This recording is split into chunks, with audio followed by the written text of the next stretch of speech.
Morning. Oh, actually, Morning. It's going to go off, is it? Sorry, we're still live. I'm just realising that it's a little bit. Anyway, it's another wet and cold start this morning. It is. It's bitter outside. Actually, it's freezing. Good news, actually. The rain will begin to die off in the next couple of hours, and we'll see some sunshine. Then it'll change again, and we'll see further rain later today. Highs again of only 7 or 8 degrees. So, yay, April. I didn't notice it as bad now this morning. Maybe I was just dressed a bit better today. Although I'm not wearing any socks. Ooh. I'm wearing loafers. Gonna have to send a complaint to the HR department. Gonna have to cop onto myself a bit. Right. Papers today. On the front pages today on the Irish Examiner, rent pressure zones extended until the end of 2021. Cabinet ministers agreed to those proposals yesterday, so rents can only be increased by 4% a year in these rent pressure zones. That's a big story in the front page of the Irish Examiner today. House tax delay raises election rumour is another headline in the Irish Examiner this morning. The government has been accused of electioneering by deferring the thorny issue of property tax increases. That's a big story in today's Examiner as well.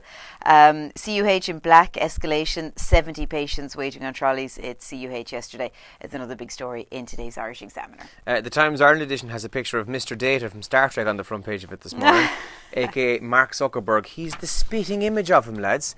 Look at the head in him. He's the head of him. He was in Dublin yesterday. He met TDs and he didn't say anything to the media, actually. He kind of... Well, he did say something to the media as he walked past. He just went, thank you. Thank you. They were like, Mr. Zuckerberg, did you have a productive meeting with the TDs? Thank you. That was it. And that was it. He just walked past. So anyway, he was in Dublin yesterday and they were discussing Facebook safeguarding and so on. And I believe he's back in Ireland, they said, sometime in October. Property tax reforms on ice over fears of sharp rises on the front page. And May appeals to Corbyn for help in Brexit.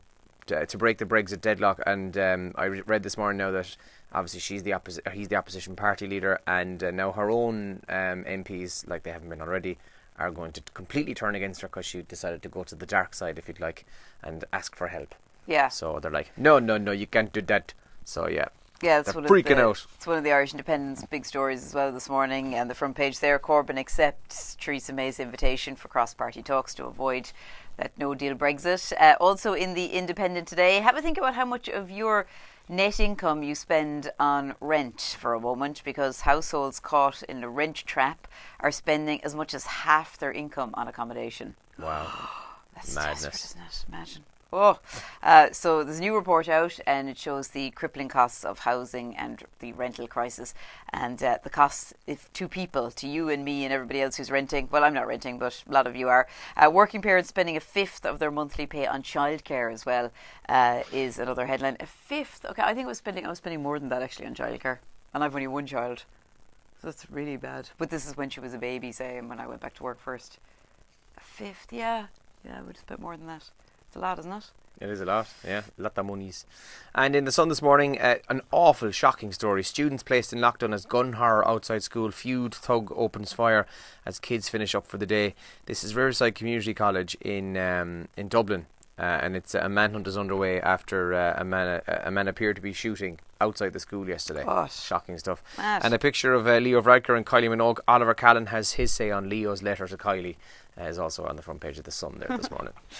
So some of the top trends today. Derry Girls is trending. They had their prom in last night's episode. The ceasefire happened as well. So Derry Girls new season 2 continues. I haven't seen any of season 2. Andrew and I were just chatting about it here earlier. Loved season 1 actually, so I'm looking forward to catching up on that. But it's getting very good reviews anyway as well. So that's one of the top trends on Twitter this morning. Yeah, Wolves and Man United is also trending. Man United lost to Wolves again last night, 2-1. And Ashley Young, United captain, was sent off in that game as well. He was yellow carded in the 53rd minute and then sent off in the 57th minute. Oh. I was watching it actually. Yeah, it was 2 stupid tackles. And the Tonight Show on Virgin Media is trending as well this morning. They discussed various things, including Brexit last night, but Michael Healy-Rae was on, and they also discussed one of the topics was the plan for rural broadband is far too expensive, according to the experts on Virgin Media last night. So that's one of the top trends as well this morning. With 5 games still to be played in the Premier League, poor old Fulham have already been relegated. They were only just up, weren't they? Yeah, and the first season up. So themselves and Huddersfield are gone now, so it's kind of there'll be a right old battle now for the next spot to be taken. I'm trying to think, who did I say, when we did our Premier League predictions? Oh, yeah. I can't don't remember. know if I had Fulham in there. The guy at Huddersfield, all right, but it's at this time of the year. I'm a little bit disappointed that we've already had 2 teams relegated, because I love that part of the table. Yeah, from I know, here it on is in, exciting, yeah. Now there's still one place to go, but Fulham lost last night, so they're gone.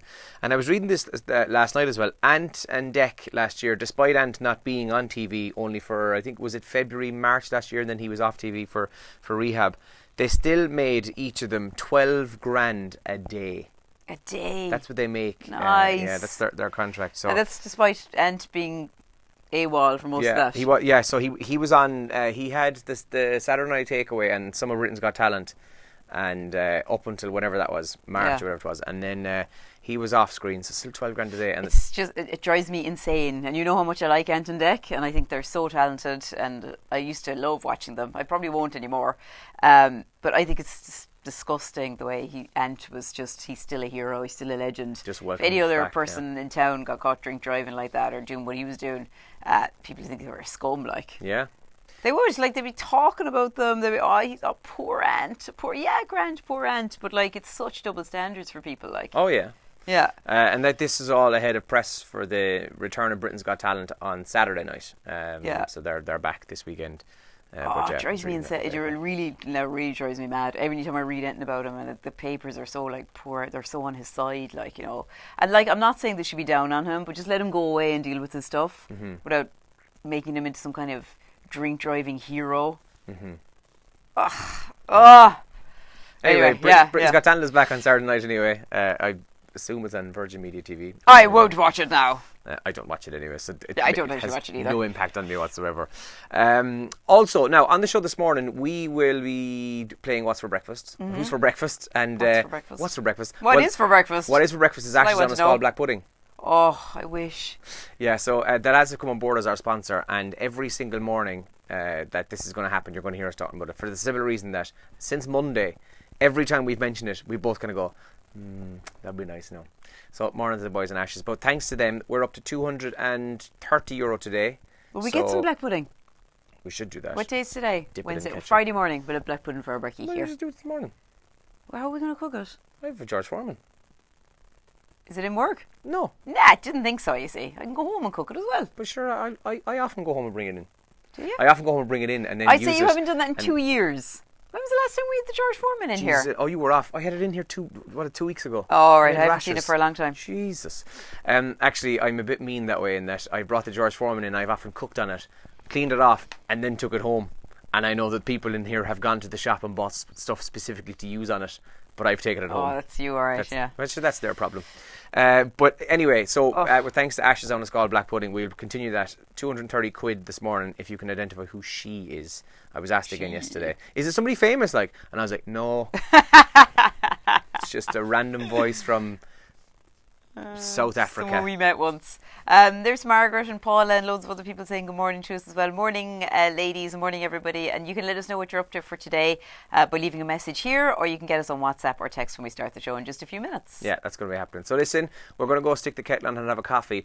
If you do want to give us a shout, get in touch the way as Elaine mentioned. And if there's anything you want to have a chat about, maybe you want to get somebody mentioned on our birthday book, or you want to get a song on, you know the usual crack. So Whitney Houston comp. Oh yeah, that's right. Yeah, we're giving away another pair of tickets for that this morning. The greatest love of all, the Whitney Houston tribute show at the INEC. It's at the 3rd of May. Yeah, Friday. Yeah. So we've got tickets for that as well. So if you want to go along, all we'll be doing is playing a Whitney Houston song. There's a word beeped out. You tell us what the word is. It's very straightforward, and you win a pair of tickets. So if you're a fan of the music of Whitney Houston, you'll love this prize. I am. I never knew that. No, I know I am. I'll tell you about it on air. Yeah. Oh, I know you will. Okay, we're live in a couple of minutes. We'll talk to you guys soon. Have a great Wednesday. Bye.